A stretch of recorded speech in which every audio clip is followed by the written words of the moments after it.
Olá, pessoal, sejam bem-vindos ao SME Talks, onde nós vamos trazer conversas de backstage do mundo corporativo. E eu estou aqui com dois grandes nomes que são conselheiros aqui da SME, a Simone Pimenta e o Gabriel Lopes, que passaram anos, o Gabriel no mundo do entretenimento, onde foi juntamente com a Loki, fez a carreira do artista, e hoje ele migrou para o mercado de private equity, e também a Simone Pimenta, a nossa líder em pessoas, em gestão, em M&As, que é compras e vendas de empresas e negócios, e hoje nós vamos trazer grandes temas aqui para vocês, e é muito mais um bate-papo, sem muito preparo, né? Vida na vida, vida que segue. E para a gente começar aqui, antes deles se apresentarem um pouco mais, eu quero fazer uma pergunta.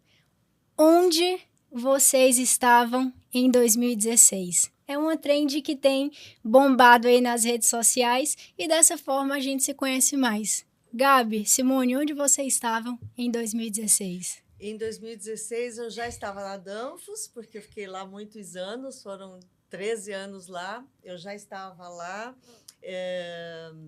tinham movimentos muito importantes já de crescimento da empresa, algumas coisas muito importantes em termos de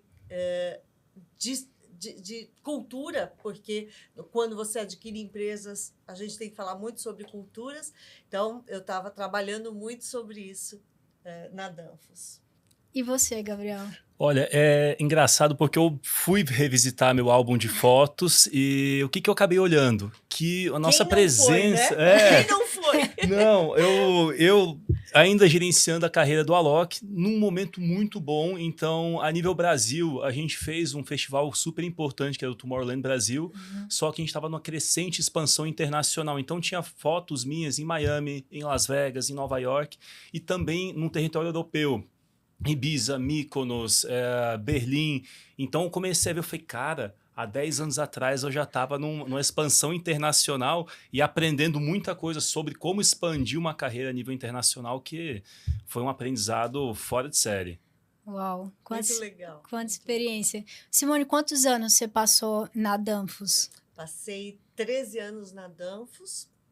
Quando a gente fala assim dos meus últimos anos de carreira aí, eu passei 10 anos na L'Oréal, 2 anos na Sky Chefs, que é uma empresa do grupo Lufthansa, e 13 anos na Danfoss. Foram os meus 26 últimos anos de carreira. Então... pessoal, vocês estão vendo aqui que o jogo aqui é pesado, hein? Quando eu tô falando de conversas do mundo corporativo, ambos têm muita experiência nisso. E para a gente puxar esse gancho, eu queria falar de algo, de também uma trend que está acontecendo, que é a cultura do quiet quitting, que é quando as pessoas elas estão pouco a pouco, praticamente desistindo do trabalho ou fazendo apenas que é o suficiente. E não dando aquela milha extra, dando passo a mais, tentando ir com excelência.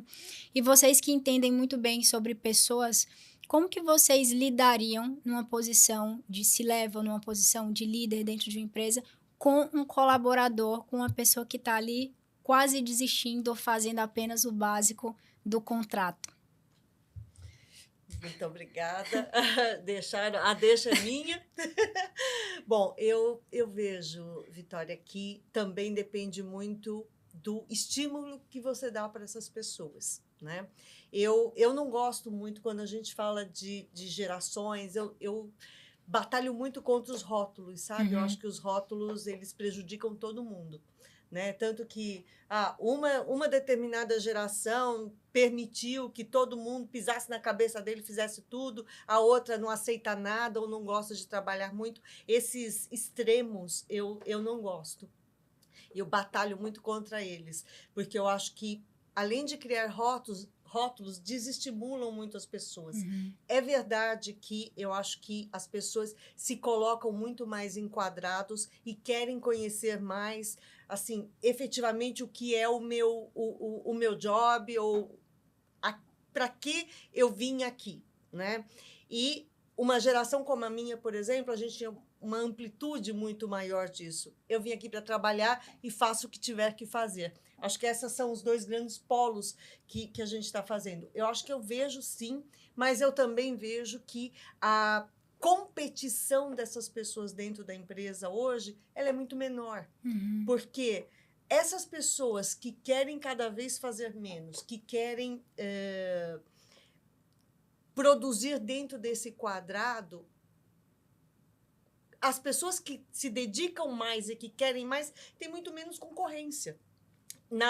Quando eu tinha 25 anos e fui entrar no mercado de trabalho, todos os meus amigos tinham essa fome de entregar muito. Então, eu competia com muito mais gente. Então, hoje, dentro das organizações, como você tem realmente um grupo de pessoas que tem um pouco essa tendência de, assim, me descreva exatamente o que é para eu fazer, quando chega uma outra pessoa que tem um outro comportamento, o cara se destaca muito. Eu acredito realmente que as pessoas que mostram essa gana e essa opção por fazer um pouco mais são as pessoas que vão disparar. Eu não acho que isso vai mudar no mundo corporativo. Eu acho que, eu ainda não sei como vai ficar, mas que vai ter muita gente expurgada do mundo corporativo por causa disso. Eu acho que sim. Eles vão ter que criar outras formas de viver a vida deles e de conquistar o espaço deles. E nisso, até puxar também para o Gabriel, o que você pensa, até que ponto vai a responsabilidade nisso da empresa e a responsabilidade nisso do colaborador? Muito, muito boa pergunta. Excelente pergunta. Só para contar um negocinho antes, durante a minha carreira inteira, eu tive que desenvolver duas coisas que foram muito importantes. Olha que a gente pensa em um artista. Uma é modelo de negócio, porque transformar uma pessoa com uma habilidade em um negócio, você precisa ter uma certa técnica e um conhecimento para conseguir transformar uma pessoa no CNPJ. E o outro é que a gente fala de lidar com um artista, lidar com um mercado tão agressivo. Eu precisei estudar muito sobre ser humano, emoções, motivação e tudo mais. E o que eu percebo hoje em dia... egos, então a gente acaba mexendo muito com isso, tanto com artista quanto com o mercado corporativo, e eu venho percebendo que ao longo dos anos vem se criando uma cultura de eu quero ter uma vida saudável, uma vida sem desequilíbrio, só que é o desequilíbrio que causa um crescimento muito acelerado. Eu te falo isso pela minha própria carreira, a carreira do Alok. A gente sempre teve uma visão de over-delivery, entregar mais. Então, estava contratado para entregar X, a gente entregava 2X. Por quê? Porque a gente sabia que se entregasse muito, o resultado ele ia vir de acordo com o tempo. Então, você entrega muito hoje para que ao longo dos próximos anos o resultado venha. Então, você gera interesse, né? A gente vai gerando interesse, vai gerando demanda. Fala, cara, aquilo é muito bom, eu quero. Então, você vai criando essa cultura de over-delivery, de entregar mais, e isso faz com que você tenha um crescimento acelerado. Só que isso tem muito a ver com o ser humano, com pessoas. Então, a pessoa ela traz isso de casa, ela traz isso da cultura familiar, da cultura de onde ela está inserida também. Eu falo isso de bairro, comunidade, cidade, do que ela já viveu, do que ela viu, e isso consegue ajudar as pessoas ou a desenvolver ou a frear. E o que me trouxe muita facilidade de olhar para esse over-delivery, de olhar para a entrega a mais, é porque desde cedo, quando você fez a pergunta onde você estava em 2016, eu em 2016, há 10 anos atrás, eu tinha 23 anos e já estava viajando o mundo, literalmente viajando o mundo, fazendo um negócio que era um sonho. Então eu tive contato com muita coisa fora e eu consegui olhar cada vez mais distante, sonhar cada vez mais distante, só que eu sabia que para chegar mais distante eu ia precisar entregar muito mais. Então tem muito a ver com... E tem a ver com os estímulos, né, Gabriel? Exato. Com o estímulo que você recebe. Aí o Gabriel tocou assim, o estímulo que você recebe em casa, o estímulo que você recebe dentro da empresa. Então, ambos, para mim, são responsáveis. Você falou, é a empresa ou é a pessoa? Ambos. Porque se eu estimulo, como eu estimulo a pessoa que eu estou contratando, ela vai se interessar mais ou menos por estar comigo. E isso tem muito a ver com quando a gente fala sobre engajamento, né? Como eu engajo. Então, o estímulo que o Gabriel... E como você comunica isso também para a pessoa, O Gabriel recebeu um estímulo de olhar com 23 anos e falar, o que eu estou fazendo em Ibiza? Né? E isso cria vontade de você fazer mais e mais e mais. É um pouco cada um encontrar da onde vem o estímulo, o que é o meu estímulo. Não, isso é verdade. Olhando de maneira geral, assim, a gente nosso corpo ele está habituado a buscar o que a gente chama de zona de conforto, que é onde a gente gasta menos energia. Então, eu vir aqui, ter uma rotina, trabalhar, acordar, trabalhar e fazer exatamente o que eu estou programado para fazer, isso não me gasta tanta energia, porque é seguro. Eu já sei o que vai acontecer, eu sei que se eu fizer essa fórmula, eu vou ter esse resultado e eu estou seguro dentro dessa zona de conforto, dessa bolha que a gente pode dizer. E a hora que você começa a sair dessa bolha e sai dessa zona de conforto, dessa zona segura, você começa a ir para o desconhecido. E nós, seres humanos, a gente tem um medo que ele vem inato do desconhecido. Sim. E você quebrar essa barreira do desconhecido, você ter a coragem de se arriscar, e você saber que pode ter espaço para manobra, isso gasta energia. Então, nosso corpo foge disso. E o que acontece? Hoje em dia, as pessoas estão perdendo essa coragem, essa energia, essa vontade de quebrar esse medo do desconhecido. E isso a gente precisa trabalhar constantemente. Tanto a pessoa, se quiser crescer, isso pode ser trabalhado com estudo, terapia, tem uma série de ferramentas que a gente consegue fazer. Mas em ambiente empresarial, a empresa também, ela tem que estimular isso. Né? A liderança tem que estar preparada para estimular isso. Ela tem que estar preparada para estimular. E a Simone, que trabalha em grandes empresas, com certeza ela tem uma série de visões com relação a como estimular o colaborador, né? Você já me contou algumas histórias com relação às empresas que você passou de fato conseguir estimular para a gente. Vamos embora. E como você acredita? Que são, daí, 5 dicas de como você pode estimular o colaborador dentro de uma empresa. Olha, eu acho que a primeira dica, e a gente poderia estar falando, então, aqui de engajamento, né? É quando você deixa de formalizar apenas um plano de desenvolvimento das pessoas. O plano de desenvolvimento, ele não precisa ser formalizado no papel, ele pode ser, mas ele precisa, antes de tudo, ser sentido. Ele precisa ser percebido. Porque se eu não percebo que todos os dias eu saio dessa organização, eu saio dessa empresa melhor, mais forte, com a minha mentalidade mais entendida e desenvolvida, eu não me engajo com isso. Ou eu me engajo por um curto espaço de tempo. É claro que as questões financeiras, segurança financeira, também é um fator importante para engajamento. O respeito dentro do ambiente de trabalho e o respeito pelas diferenças de opinião também, para mim, é um grande fator de engajamento, né? A comunicação clara, porque comunicação não é o que eu falo, mas é o que o outro entende. E muitas lideranças precisam ser treinadas em conseguir avaliar como o outro está entendendo a minha comunicação. Sim. E não simplesmente como eu falo ou como eu acredito que eu me comuniquei. Então, eu acho que aí a gente tem alguns pontos que são muito importantes para engajamento. E só para arrematar aqui, eu acho que tem uma coisa cíclica dentro desse que eu chamo de encontro de gerações, né? Porque pela primeira vez na história a gente tem minimamente 4 gerações trabalhando simultaneamente dentro das organizações. Uau. Eu acho que tem alguns ciclos, sabe, Vitória e Gabi, que passam pela vida das pessoas. Que é, por exemplo, você pega uma pessoa de 19 anos ou 20 anos e ele tem que ter alguns estímulos para se prender e para se desenvolver dentro de uma organização, dentro de um trabalho. E isso, se eu olhar o começo da minha carreira, gente, eu troquei um monte de emprego. Você teria feito alguma coisa diferente? Ah, teria. Já vou te contar sobre isso. Teria feito bastante coisas diferentes. Mas o começo da minha carreira foi super turbulenta. Eu troquei muito de emprego. É que hoje a gente tem dado uma relevância a isso absurda. Só que existem ciclos das vidas das pessoas que essa geração também vai passar. Porque quando uma pessoa troca um monte, não se sujeita a alguma coisa, não se sujeita a outra, até o momento dele ter um filho. Coloca um filho no braço dele e a gente vai ver se realmente o cara vai ter... São diferentes. Ah, não, isso aqui não é minha responsabilidade, eu não faço. Então, mas são ciclos da vida que existem sempre existiram.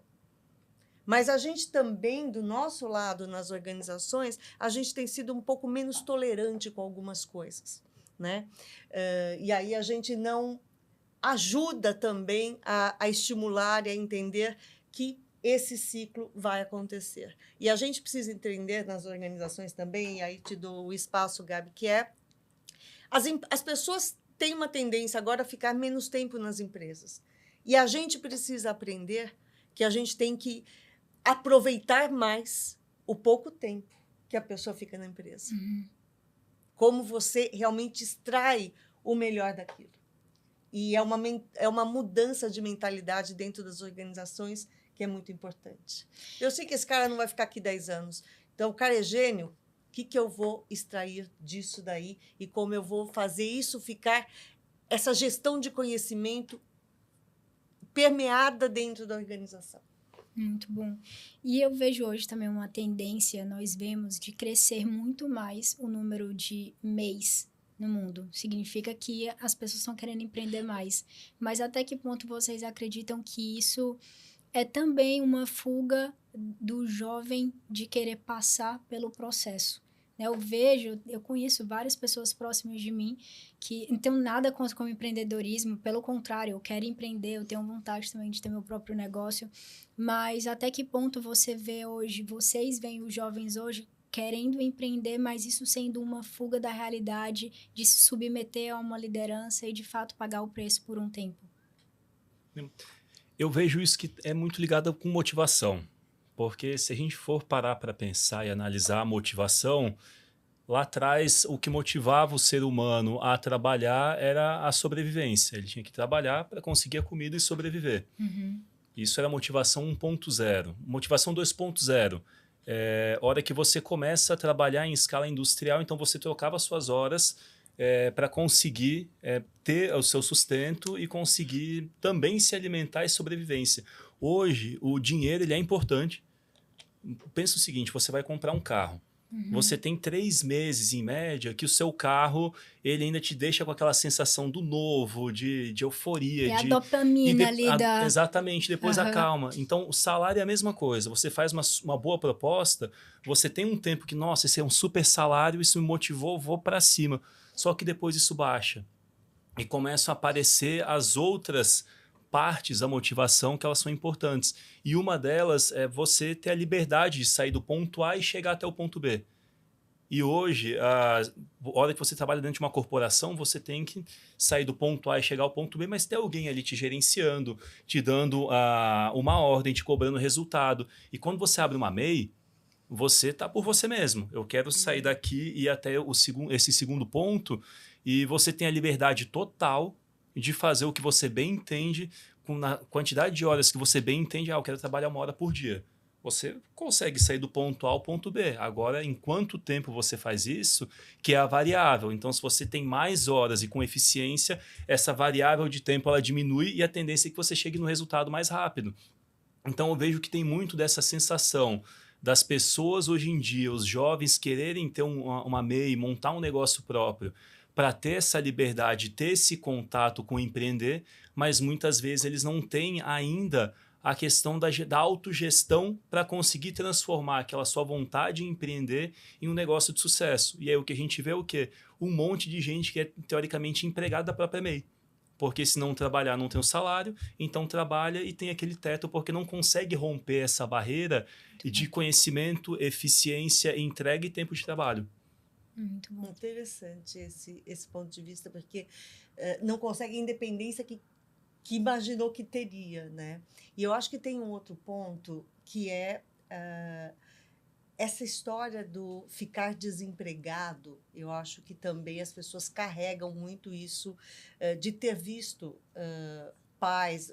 Nós temos um país que, recentemente, realmente o percentual de desemprego do Brasil está muito mais baixo hoje, está em torno de 5%, 6%, mas durante muitos anos nós tivemos 15% de desemprego no Brasil. E essas pessoas passaram a infância vendo pais e mães batalhando por um trabalho. Então, isso elas carregam agora para dizer o seguinte: eu não vou ficar na mesma situação, vou tentar alguma coisa para que eu tenha essa liberdade, essa independência. Então, eles buscam sair desse risco né? E eu acho que é um dos fatores, sim, que faz com que as pessoas queiram empreender mais, o fato de não ficar dependente de um emprego formal. Ô, Simone, você foi uma pessoa que... É muito bom estar falando com vocês, porque você foi uma pessoa que transicionou muito, como você falou, de carreira, em empresas. E o Gabriel, ele ficou por muito tempo em um lugar, mas também ajudou esse lugar a ir do 0 a 1 milhão. Tipo, a crescer muito. E como que vocês... O que que vocês viram de características em comum das pessoas de sucesso que vocês passaram por perto e que hoje vocês também se tornaram essas pessoas?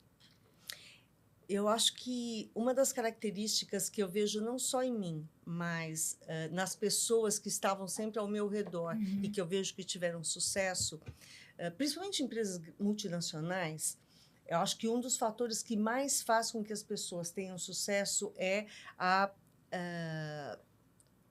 liberdade ou a busca pelo eu faço de tudo, ou contem comigo, a empresa pode contar comigo para fazer de tudo. Quando eu tinha, só contando um pouquinho de histórias, né? Quando eu comecei a minha carreira, eu fui estagiária em um supermercado carioca que veio para São Paulo. E eu me lembro que tinham 2 vagas de estágio, uma para o primeiro turno e outra para o segundo turno. E eu disse para minha chefe, você não precisa contratar 2, eu faço os 2. Então, assim, era um trabalho que eu fazia das 7 à 1 e depois entrava uma pessoa do meio-dia até às 8 da noite. Eu disse para ela, vamos fazer o seguinte, eu trabalho das 8 até às 7 da noite e não tinha essa lei de estágios e tal. Então, eu fiquei para fazer os 2. Eu acho que essa predisposição de que, assim, deixa comigo, eu dou conta, tal. Eu acho que essa abertura de dizer o seguinte... Dá para mim, agora, por exemplo, na Danfoss, uma das características que eu vi muito marcante para as pessoas que tiveram carreiras super ascendentes eram, por ser uma empresa multinacional, as pessoas que tinham a liberdade de ir para outros países. Né? Porque você pega um país pequeno como a Argentina, por exemplo, que a gente tinha um escritório de vendas só de 20 pessoas. Se o cara não quisesse ou não estivesse aberto a sair do país... O que ele ia conseguir crescer naquele país? Né? Então, essa predisposição, assim, eu vou para onde a empresa precisar, para mim isso foi muito marcante para alavancar carreiras das pessoas. E você, Boa. Gabriel? Na minha resposta, ela tem um pouco a ver com o que a Simone falou, mas sempre quando eu olho para pessoas de sucesso, eu vejo um negócio ligado a medo. Todo ser humano sente medo. E as pessoas de sucesso, o que eu percebo é que elas têm uma habilidade de lidar com medo diferente de outras pessoas. A grande maioria das pessoas, o que o medo é, na verdade? O medo é um mecanismo de defesa do nosso cérebro contra situações que podem colocar a gente em risco. Bloqueador. Né? Bloqueador. O medo, literalmente, ele é o sistema de freio ou fuga do nosso corpo. E o que acontece? As pessoas que não sabem lidar com medo têm uma decisão para tomar, pisa no freio. Ou foge da decisão. E acontece muito. E aí, o que acontece com esse ser humano, com essa pessoa em específico? Ela não toma decisão, ela fica sentada em cima de uma situação e aquela questão do tempo com relação à tomada de decisão e o tempo que vai demorar para fazer uma tarefa aumenta muito. E aí, o que acontece? Demora a tarefa, a pessoa não consegue adquirir repertório e sem o repertório, a pessoa não consegue tomar decisão. Então, vira um ciclo onde a pessoa fica sentada em cima de uma função, de um tamanho ou de uma situação e ela não sai daquilo. E ela ainda fica se sentindo mal. E se porque sente ela não mal. consegue performar com Exato, excelência em cima do muro. Aí pensa o seguinte, você tem uma série de decisões para tomar, você não toma as decisões porque você está com medo ou está inseguro, aí essas decisões começam a acumular. Vem ansiedade, vem estresse, vem falta de sono, aí você começa a medicar, aí vem uma série de desdobramentos, entra num loop de ser humano que a pessoa não consegue evoluir. E qual que é a diferença para quem é muito bem sucedido? São pessoas que sabem lidar com medo, tomam decisão de maneira muito rápida e ajustam a decisão caso não seja a decisão correta. Então, é uma série de decisões. Vai, pum, decisão, decisão, decisão. Avança muito rápido. Então, você consegue avançar e quanto mais decisão você toma, mais informações você tem em volta de você e, com isso, mais repertório você tem. E você vai ver que as pessoas de maior sucesso são as pessoas que têm maior repertório e mais coragem de tomar decisão, independente de qual seja.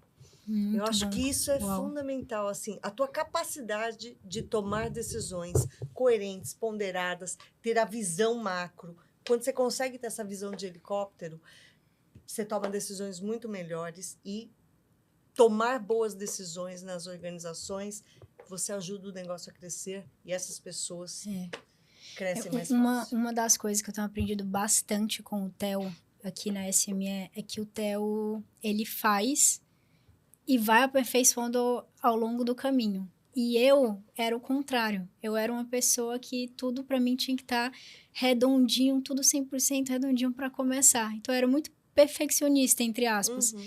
E aqui eu aprendi muito isso, de tipo assim, começa, vai, toma uma decisão, comece e ao longo do caminho você vai aperfeiçoando. Por um outro lado, eu sempre fui uma pessoa que eu não gosto de estar em cima do muro. Então, se eu não estou feliz em um lugar, ou se eu não tenho certeza se é aquele lugar, eu tomo uma decisão, seja ficar naquele lugar ou não, e eu fico ali, não olho para trás e vou ficar, tá bom, não decidi ainda, então eu vou focar em ficar aqui mais 6 meses, há mais 1 ano, vou ficar fazendo isso mais 2 anos, vou ficar aqui performando até eu tomar uma próxima decisão. Teve um momento na minha vida que eu era tenista e fazia medicina. Eu não sei se eu já contei isso pra você, Simone. Não sabia. Eu era tenista, eu fui morar fora, jogando tênis, fazendo faculdade. E eu queria seguir a carreira de profissional e queria fazer a medicina também, as duas coisas, loucura. E chegou em 2020, eu me formei e tinha que tomar uma decisão. E aí? E agora? Você vai seguir a carreira ou você vai seguir a carreira de medicina? De tênis ou de medicina? E eu determinei um tempo. Eu falei, nesse momento eu vou mergulhar. Eu precisei mergulhar num processo assim de autoconhecimento próprio.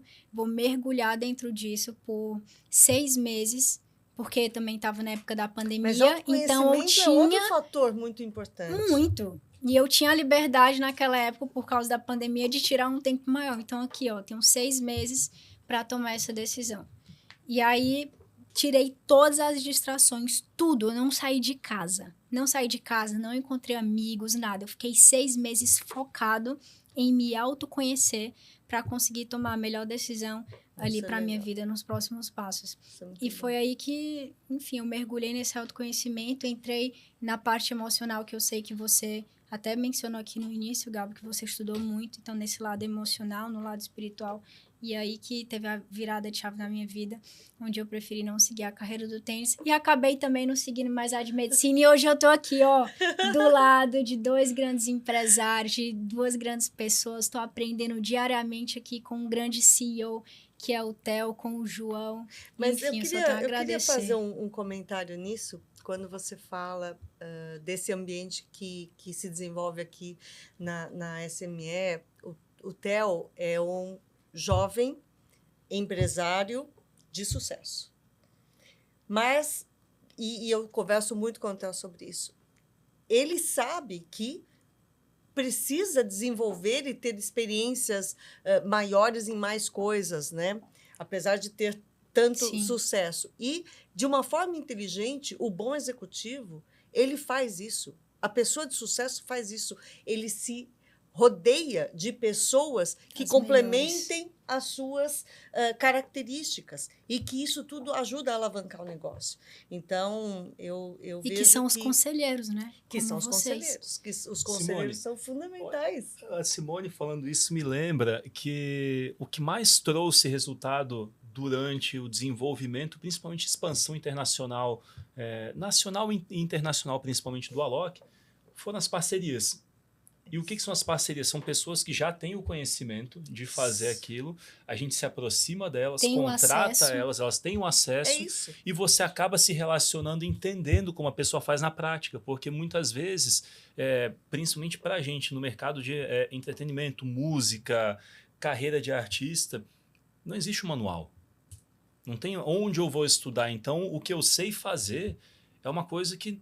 Não, quando eu escuto as histórias do Gabriel, e quando eu me dei conta de que ele fazia um plano estratégico tão legal para um artista, isso eu nunca imaginei que existia. E ele tem uma metodologia, ele tem isso, tudo muito claro na cabeça do Gabriel sobre isso. Que foi a mistura do que eu aprendi ao longo dos anos com o que eu convivi também dentro do mercado do mundo empresarial. Eu falei, cara, um artista, ele acaba virando um CNPJ, esse CNPJ ele tem fontes de receita e tem despesas, e a gente precisa fazer com que tudo isso pare de pé em cima de uma estratégia. E como é que eu aprendi tudo isso? Foi fazendo as parcerias e me relacionando com as maiores pessoas do mundo. Então, lá atrás, 2015, 2016, eu já conversava com os maiores empresários de música do mundo para eu conhecer. E quem me falou isso foi Caíto Maia, da Chili Beans. O Caíto falou, Gabriel, você conhece tanta gente, cola nos caras lá de fora que sabem que você vai ter um MBA junto com os caras e você vai desenvolver muito rápido.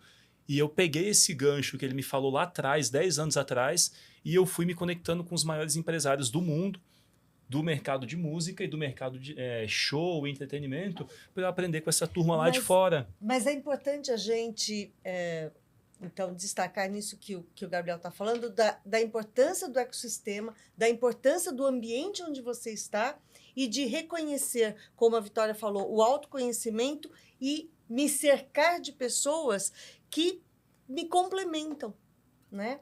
O sucesso, ele vem muito por aí. E isso são os estímulos, né? Então, assim, uma pergunta para você refletir. Quais os estímulos você tem colocado na sua vida? Quais as pessoas que estão ao seu redor? O que você tem consumido de conteúdo? Você está? Qual ambiente você está? E eu acredito que esse é o ambiente que a gente tem tentado construir aqui na SME. Que apesar de, como a Simone falou, do Theo ser uma pessoa tão nova, é que nem aquele provérbios que fala, uma nação é construída por uma multidão de conselheiros. A gente está construindo a SME assim, o Theo está construindo a SME assim, com uma multidão de conselheiros. E a Simone e o Gabriel, eles são conselheiros consultivos aqui da SME, também são conselheiros do board SME, e a SME fala de uma coisa que é a nova economia. Mas o que de fato é essa nova economia? Vamos falar um pouco de nova economia para a galera? Vamos lá, Gabriel. Vamos, não, pode deixar que essa eu começo. Quando a gente fala de nova economia, a gente está falando de novo, né? É um jeito novo de girar essa máquina empresarial com maior eficiência, com maior resultado, maneiras disruptivas de fazer com que o negócio cresça. A gente vem para a velha economia, a gente está falando daquele modelo industrial, compra uma planta, compra um terreno, compra equipamentos, contrata um monte de gente, faz aquele negócio acontecer no modelo antigo. Então, você cria um produto, vende um produto em cima de uma série de ativos que hoje em dia não necessariamente eles são obrigatórios para você fazer um negócio. Então, eu falei da velha economia. Olha, que a gente olha para a nova economia, é como eu consigo montar e desenvolver negócios sem esse peso todo da velha economia de você ter que investir em ativos, em máquinas e tudo mais, e você empregar o uso de tecnologia, empregar o uso de novos conhecimentos para você conseguir extrair mais resultado em cima do mesmo negócio que você já tem. Então, você consegue ter uma indústria e você empregar tecnologia para melhorar uma margem, para você trazer um negócio de maneira digital e aumentar o seu resultado. Então, a nova economia é muito uma questão de visão de como você consegue ajustar a direção do seu negócio ou criar um novo negócio sem ter aquele peso, sem ter toda aquela questão da velha economia que ainda hoje funciona, mas que as pessoas que não se adaptaram a isso, elas vão ficar um pouquinho para trás, porque acaba perdendo eficiência. Eu acho que isso, para complementar isso, eu colocaria assim que se você quer ser um profissional da nova economia, onde você tem uma gama gigante de oportunidades, para você conseguir enxergar essas grandes oportunidades, você precisa ter estômago para errar e para aceitar erros. Porque aceitar erros e corrigir rápido. E se cercar das melhores pessoas que te ajudem a corrigir rápido. Se você não tem estômago para errar, para aceitar erros, você não vai inovar. E aí você vai ter mais dificuldades de participar dessa grande oportunidade que é a nova economia. E Simone, só complementando aqui, pegando o gancho, eu acabei vindo fazer uma palestra aqui na SME ano passado. E aí na palestra me perguntaram como se faz para inovar. Eu quero inovar no meu negócio, quero fazer um negócio disruptivo, eu quero inovação. E como eu respondi a pergunta foi perguntando o que é inovação para as pessoas, que muitas vezes a pessoa fala, eu quero inovar, eu quero fazer um negócio diferente. Mas o que é inovação? A inovação nada mais é de você pegar alguma coisa que já existe e você misturar com alguma outra informação de algum outro mercado, de alguma outra situação. Que é a visão de tudo que tem ao redor, né? E disso você constrói algo novo. Então a inovação é você pegar algo que já existe com outra coisa que talvez já exista ou esteja sendo desenvolvida e você conceber. Conecta tudo. E você conceber uma fórmula nova. Essa é a inovação. Então, e para você inovar, muitas vezes você tem algumas ideias, você tenta juntar, não, isso aqui não deu certo. Tem ajustes. Errou, descarta essa. Daqui a pouco você tenta de novo, descarta. Daqui a pouco surgiu uma ideia que conecta e funciona, aí vem a disrupção, aí vem o crescimento, aí vem o desenvolvimento. Então a inovação é muito de você conseguir misturar as informações e para você misturar bem informações, vem aquilo que a gente já falou, que é a questão de repertório. Sim. Quanto mais repertório você tem, quanto mais conhecimento, contato com livros, com pessoas, com estudos, com culturas, maior a chance de você conseguir inovar e de trazer algo novo que vai te colocar à frente do mercado. Fantástico. E, para a gente finalizar, eu quero que vocês falem agora ali na câmera, diretamente para quem está assistindo, por que ele ou ela tem que estar dentro da nova economia. Porque você pode ficar para trás, porque você tem que achar alternativas, porque existe um mundo gigante que talvez você não esteja enxergando. Por que tem que estar na nova economia? Eu, lá em 2018, tive contato, meus primeiros contatos com a nova economia, junto com o João Kepler, e isso me abriu muito a cabeça com relação a negócio, porque eu vivia numa realidade de um mercado.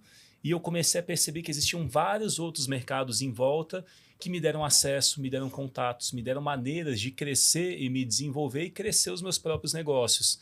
Disso, eu acabei montando um fundo de investimentos. Disso, eu acabei trazendo todo um cenário de publicidade para os negócios que eu já fazia. Então, trazer nova economia, trazer inovação e trazer maneiras mais eficientes de se trabalhar, elas vêm trazendo resultados a longo prazo, te mantém com um negócio seguro e um negócio perene. Então, a nova economia é muito importante de você trazer para o seu dia a dia, para a sua realidade, para o seu negócio e também para o seu time. Perenidade, acho que aí é a palavra-chave. Exato. E eu vou também falar aqui o meu lado, claro, que eu gosto de falar muito nas minhas palestras. Por que você continuar sendo a mesma pessoa se você pode ser alguém muito melhor? Mesma coisa com empresa. Por que você continuar com uma mesma empresa, com a mesma metodologia, com o mesmo negócio, e você pode fazer isso de algo muito melhor, né? Com os estímulos certos. E é isso. Muito obrigada pela presença de vocês, pelo tempo. Aprendi muito aqui nesses 40, 45 minutos com vocês. E fiquem ligados no nosso próximo episódio do SME Talks.